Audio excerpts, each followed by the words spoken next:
खून खरीदते हैं दुकानदार से, जब आप ये प्रोडक्ट्स लेते हैं, इसराइली प्रोडक्ट्स जब आप लेते हैं, इसका मतलब आप अपने मासूम बच्चों का, अपने माए बहनों का, फ़लस्तीनी गज़ा की माए बहनों का, मासूम बच्चों का, भाइयों का खून ले रहे हैं। आपकी ये हकीकत, जब आप दुकानों के अंदर से इसराइली प्रोडक्ट्स लेते हैं, आप उनका खून खाते हैं, और खून जब आप खाते हैं तो आपको दुख नहीं होता।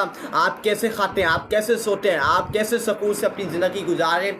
वहाँ हमारे फ़लस्तीनी मुसलमान बहन भाइयों का खून बहाया जा रहा है। ये बात अपनी कान खोल के सुनिएगा आप, जो आज अपनी अयाशी में लगे हुए मुसलमानों से मैं मुखातिब हूँ, आज जो अपनी अयाशी में लगे हुए, कल उनकी भी ज़िंदगी के ऊपर यह अज़ाब नाज़िल होगा। अल्लाह ताला का अज़ाब बड़ा ख़तरनाक होता है। हम सबको अल्लाह ताला के अज़ाब से डरना चाहिए। आज ये जो इस्लामाबाद के अंदर बाकी मुस्लिम ममालिक के अंदर अर्थक्वेक आ रहे हैं, अल्लाह का अज़ाब आ रहा है, बारिशें वगैरह हो रही हैं, बारिशें नहीं हो रही है, बर्फ़ पड़ी है, अल्लाह का अज़ाब है।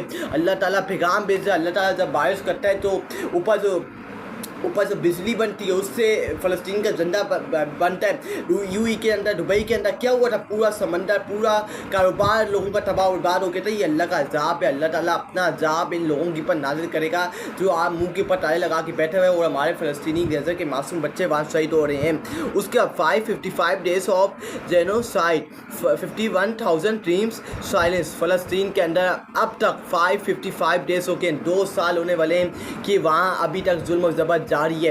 लोगों का खून बहाया जा रहा है, उनको उनके हकूक़, उनका हक़ के जीने का लेकर उनको उनका हक़, उनका हकूक़ नहीं मिल रहा। ह्यूमन राइट की तंजीमें, यूनाइटेड नेशन के ऑफिस को ताले लगे हुए हैं। आज उनकी हिम्मत ज़रूरत नहीं है कि वो कुछ आवाज़ बुलंद करें, वो कुछ बोलें। आज उनके मुंह के ऊपर ताले लगे हुए हैं, उनकी आंखों के आगे दुपट्टे रखे हुए हैं। उसके बाद Ahmed Zubair Abu Al Rais, a child with special need, could not run or even scream, his body burn in silence along with all the movement of vulnerability and innocence his little heart carried. ये एक छोटा बच्चा है जो चल नहीं सकता था, जो मैंने आपको बताया था कुछ दिन पहले कि ये मासूम बच्चा है जो चल भी नहीं सकता, जो बोल भी नहीं सकता। ये मासूम बच्चा है जिसको अल्लाह ताला की एक नेमत है, अल्लाह ताला की एक रहमत है।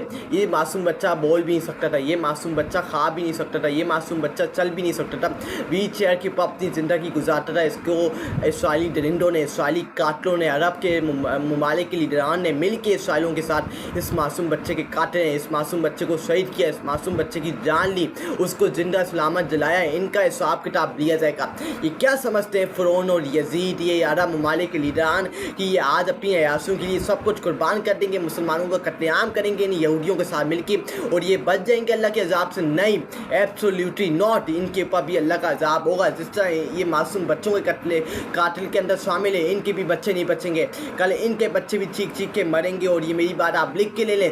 ये जहाँ जाएंगे इनको बदनामी का सामना करना पड़ेगा। ये यजीद है, ये फ़िरौन है, जिस तरह नेतन्याहू यजीद फ़िरौन है, जिस तरह डोनाल्ड ट्रम्प यजीद और फ़िरौन है, इसी तरह ये अरब ममालिक के लीडरान यजीद और फ़िरौन है। इन्होंने मुसलमानों का कत्ल किया है। नेतन्याहू और इसराइली यहूदियों के साथ मिलके ये मुसलमानों की कातिल है, और ये हमारी तारीख में लिखा जाएगा। तारीख आपको बताएगी कि इन्होंने किस तरह इसराइल की बेनिफिशरी की, इसराइल का साथ दिया, और हमारे मुसलमान बहन भाइयों को कत्लेआम किया, उनको कत्ल किया, उनको शहीद किया। ये आपको तारीख, आपको हिस्ट्री आगे जाके बताएगी सब कुछ। उसके बाद Israel air strike kills and Burns at least 15 mainly children with in a refugee tent. ये 15 बच्चों को मार दिया गया जो टेंट के अंदर रह थे, अपनी ज़िंदगी गुजार थे।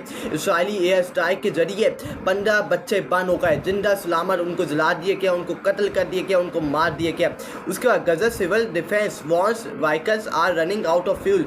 गजा की जो डिफेंस मिनिस्टर हैं, डिफेंस के जो लोग हैं, उन्होंने खबरदार किया है कि फ़लस्तीन और गजा के जो हालात हैं वो आउट ऑफ कंट्रोल हो जा रहे हैं। हमारे पास ना फ्यूल है, ना हमारे पास मामूल वाली ज़िंदगी है कि हम ज़िंदगियों को कैसे गुजारें, ना खाना पीने की अशिया है, ना इन